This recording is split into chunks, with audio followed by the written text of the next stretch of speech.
আসসালামু আলাইকুম। এই ভিডিওতে আমি দেখাবো যে আমি কিভাবে মেশিন লার্নিং এর মধ্যে লিনিয়ার রিগ্রেশন ইউজ করে আমি আমার যেকোনো ধরনের ভ্যালু প্রেডিক্ট করতে পারি। সো আমার এখানে অলরেডি আমার পুরো মডেলটা ডেভেলপ করা আছে। জাস্ট ফর সেভিং টাইম আমি এই জিনিসটা এখন প্র্যাকটিক্যালি করে দেখাবো। সো ফার্স্টে আমি আমার জুপিটার নোটবুক ওপেন করব। ওপেন করার পরে আমি নতুন একটা পাইথন ফাইল ওপেন করব। নতুন পাইথন ফাইল ওপেন করার পরে আমি আমার যেইসব লাইব্রেরিগুলো জরুরি, আমি সেই লাইব্রেরিগুলো সবার আগে ইম্পোর্ট করব। ফার্স্টে আমি এখানে একটা টাইটেল নিয়ে নেই। সাপোজ আমি মেশিন লার্নিং লিনিয়ার মডেল। আমি জাস্ট শর্ট ফর্মে এখন আমার সুবিধার্থে আমি এটা দিলাম। সো এখন আমি যেটা করব সেটা হচ্ছে আমার এখানে আমার লাইব্রেরি ইম্পোর্ট করতে হবে।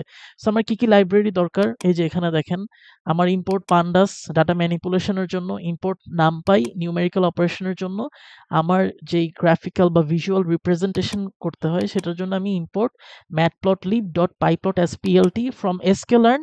এটা হচ্ছে একটা ওপেন সোর্স লাইব্রেরি যেটার মধ্যে অনেক ধরনের আমার রিসোর্সেস আছে, অনেক ধরনের মডেলস আছে, কমান্ডস আছে, হ্যাঁ? যেগুলো দিয়ে আমি আমার বিভিন্ন ধরনের ম্যাথমেটিক্যাল অপারেশন করতে পারি, মডেল তৈরি করতে পারি।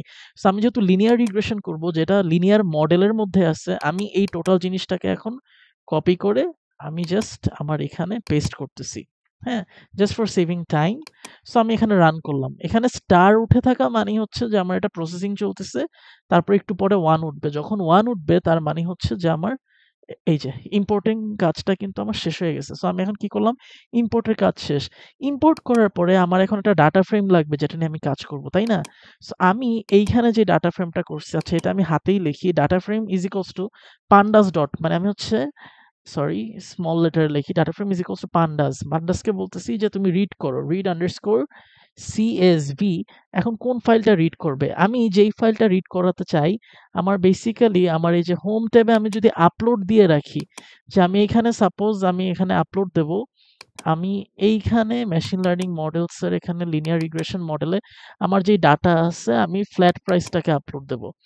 এখন এই যে আমি এখানে আপলোড দিলাম। আমার এখানে নামটা কি ABCD। আমি CSV ফাইলগুলার এখানে গিয়ে চেক করি যে আপলোড হইছে কিনা। এইখানে এই যে ফ্ল্যাট প্রাইজেস। সো আমি এই নামটাকে জাস্ট কপি করব কন্ট্রোল সি দিয়ে। কপি করার পরে আমি এইখানে কন্ট্রোল ভি ডট সিএসভি ফাইলটা পেস্ট করলাম। হ্যাঁ, পেস্ট করার পর এখন আমি যদি ডিএফ কমান্ডটা দেই এটা রান হবে। এই যে আমার এটা ডিসপ্লে হয়ে গেছে। সো আমি এখন আমার যেসব লাইব্রেরি দরকার আমি আমার লাইব্রেরিগুলো ইম্পোর্ট করছি, আমি আমার ডাটা ফ্রেমকে ইম্পোর্ট করছি। এখন আমার কাজটা কি? দেখেন, এখন আমার কাজটা হচ্ছে আমি জাস্ট আমার ডাটাকে একটু এক্সপ্লোর করি জাস্ট এইটা ইউজ করে। দেখেন কন্ট্রোল সি আমি এক্সপ্লেইন করতেছি কোডটা। কন্ট্রোল ভি এখানে আমি বলতেছি প্লট করো স্ক্যাটার। আমার প্লটটা কেমন হবে? স্ক্যাটার। তো প্লট ডট স্ক্যাটার। এখন আমার এক্স অ্যাক্সিস এবং ওয়াই অ্যাক্সিসকে ডিফাইন করতে হবে। So DF dot area DF dot price. এটা দিয়ে আমি আমার রান করলে দেখবো আমার স্ক্যাটার প্লট হয়ে গেছে। Df dot area and price কেন? কারণ আমার দুইটা কলামের নাম দিয়ে দিছি। কোথা থেকে কলাম কল করছি? ডাটা ফ্রেম থেকে। ফাইন। এখন আমি চাচ্ছি আমার এইখানে এক্স অ্যাক্সিস ওয়াই অ্যাক্সিস এর নাম নাই।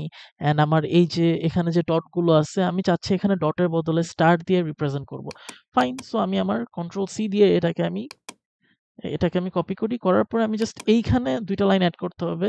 Colour is equal to for example আমি ব্লু কালার চাচ্ছি। সো আমি ব্লু দিলাম অ্যান্ড কমা দিয়ে আমি মার্কার বলতে আমি যেই মার্কিং গুলো দেখতে চাচ্ছি আমার ডাটা পয়েন্টার স্ক্যাটার্ড। তো আমি যদি এইটা দেই, এখন এটাকে একটু মডিফাই করব। মডিফাই করার জন্য আমার এক্স লেবেল, ওয়াই লেবেলটা এড করতে হবে। দ্যাট ইজ দেখেন আমি বুঝাচ্ছি কি হবে। Control C control V. এখন আমি প্লট করতে বলতেছি এক্স অ্যাক্সিস কে লেবেল করো। লেবেল করে আমি এরিয়ার মধ্যে সাপোজ আমি দিলাম স্কয়ার ফিট। হ্যাঁ, মানে আমার ইউনিটটা কি? প্রাইজের ভিতরেও আমি চাইলে দিতে পারি। প্রাইস হচ্ছে আমি ধরলাম যে ফর এক্সাম্পল বিডিটি। ঠিক আছে?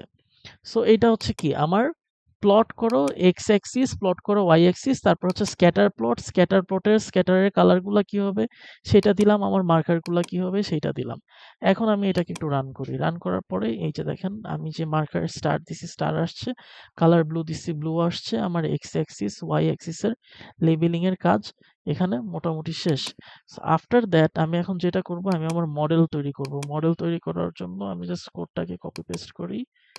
Control V. এখানে বেসিক্যালি যেটা করা হয়েছে, আমি আরইজি রিগ্রেশনের শর্ট ফর্ম আরইজি দিয়ে আমি একটা অবজেক্ট ডিফাইন করলাম, যেটার আন্ডারে আমি বলতেছি যে আমার লিনিয়ার মডেলের মধ্যে থেকে আমি লিনিয়ার রিগ্রেশন, এখানে এল ক্যাপিটাল এবং আর ক্যাপিটাল হবে, লিনিয়ার রিগ্রেশন মডেলটাকে কল করলাম। কল করার পরে এখন আমি আমার মডেলকে এখানে কল করার পরের স্টেপে আমি এটা আলাদা লাইনেও দিতে পারতাম। কল করার পরের স্টেপে আমি আমার যে ভেরিয়েবলটা আছে, যেটার মধ্যে আমার মডেলটা আছে, এই মডেলটাকে আমি ট্রেন করব।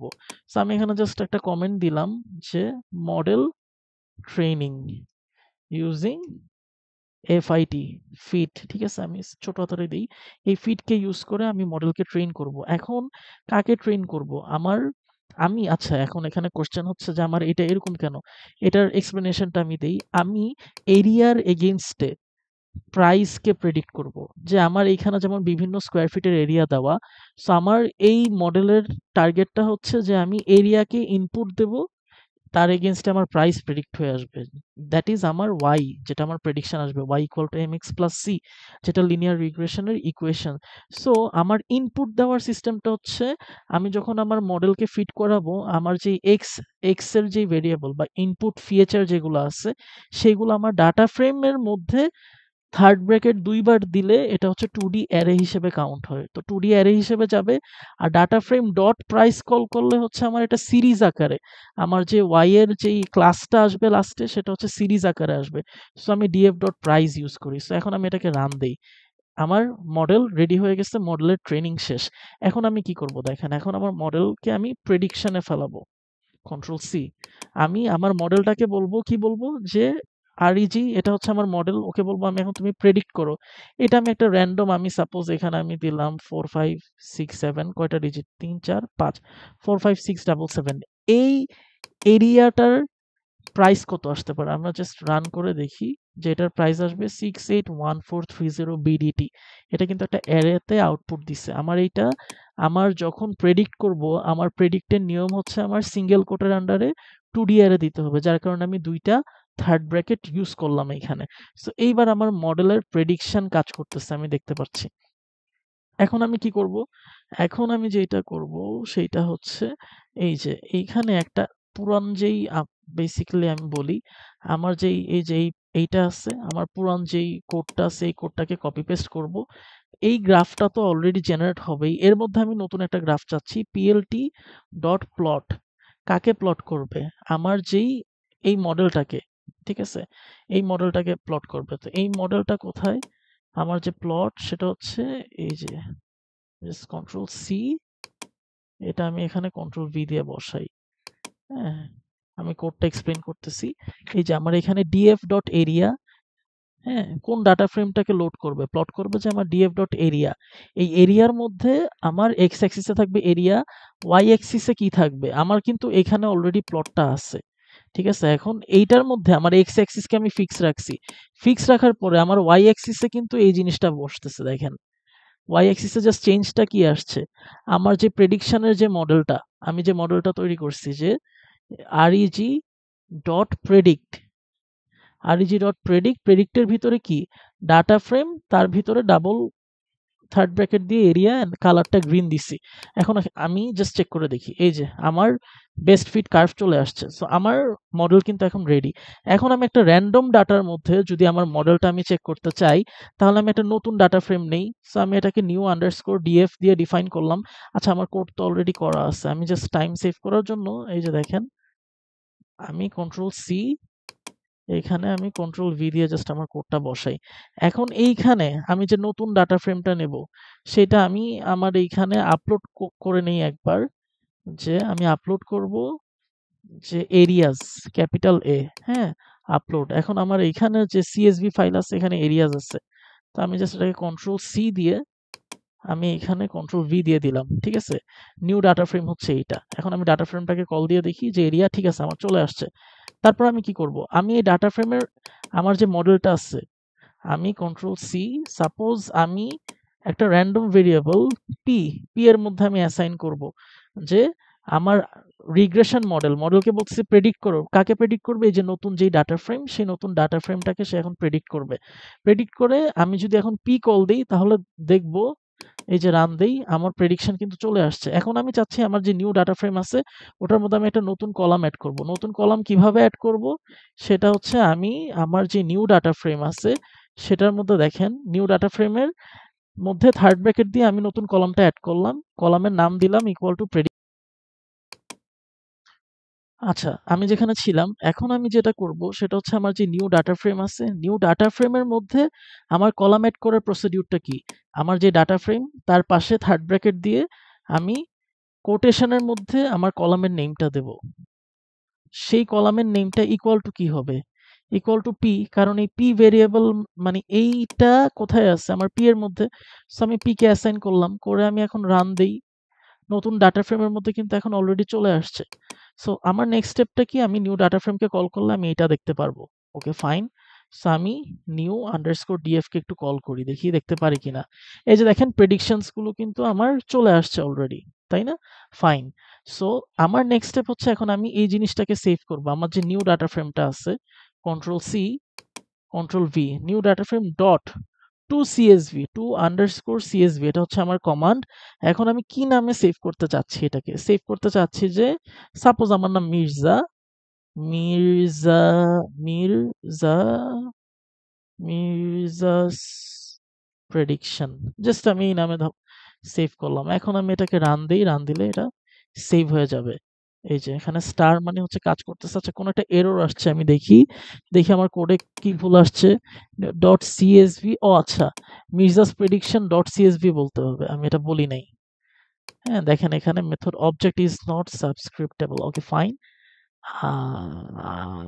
আমাদের এইখানে এররটা কি আসছে? To CSV.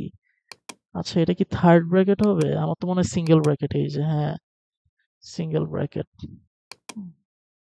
Fine. Hmm. So আমি এখন রান দেই। আমার লাইন 14। এখন আমি একটু দেখি যে আমি ডেস্কটপ দিস পিসি, আমার মেইনলি আমি কোন ফোল্ডারটাতে কাজ করতেছি? এই ফোল্ডারটাতে। আমি জাস্ট দেখি। আচ্ছা, এখন আমার আমি যে জিনিসটা তৈরি করছি ওটা কোথায় সেভ হইছে? আমি এখন একটু হোমে যাই। হোমে গিয়ে এটাকে রিফ্রেশ করি। রিফ্রেশ করে আমি দেখি যে এখানে CSV ফাইলে মির্জাস প্রেডিকশন, এই যে আমি যে ফোল্ডারে কাজ করতেছি এটা কিন্তু তৈরি হয়ে গেছে। এখন আমি জাস্ট এটা ক্লিক করে দেখি আমার ডাটাটা আসছে কিনা। দেখেন প্রেডিকশনস সহ চলে আসছে। এখন এখানে ইনডেক্সটা দেখাচ্ছে। এখন আমি যদি চাই যে ইনডেক্স দেখাবে না, তাহলে আমি comma index is equals to false বলে দিলাম। দেখি আমার এটা রান হয় কিনা। ফাইন। এখন আমি যাই, গিয়ে এখন আমি যদি ক্লিক করি, দেখেন আমার কিন্তু ইনডেক্স দেখাচ্ছে না, জাস্ট এরিয়া ভার্সেস প্রেডিকশন দেখাচ্ছে। সো এই হইলো আমার একটা লিনিয়ার রিগ্রেশন মডেল, যেটা আমি মেশিন লার্নিং ইউজ করে তৈরি করছি, যেটা আমার হাউস প্রাইস প্রেডিক্ট করে। মানে এটা খুবই সিম্পল, একদম বেসিক লেভেলের মডেলিং।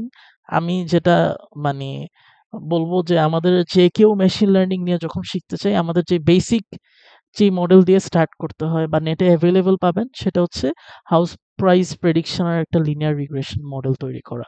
সো এটা হচ্ছে আমার বেসিক, জাস্ট একটা আইডিয়া দেওয়ার জন্য বিগিনারদের জন্য। Thanks for watching this video.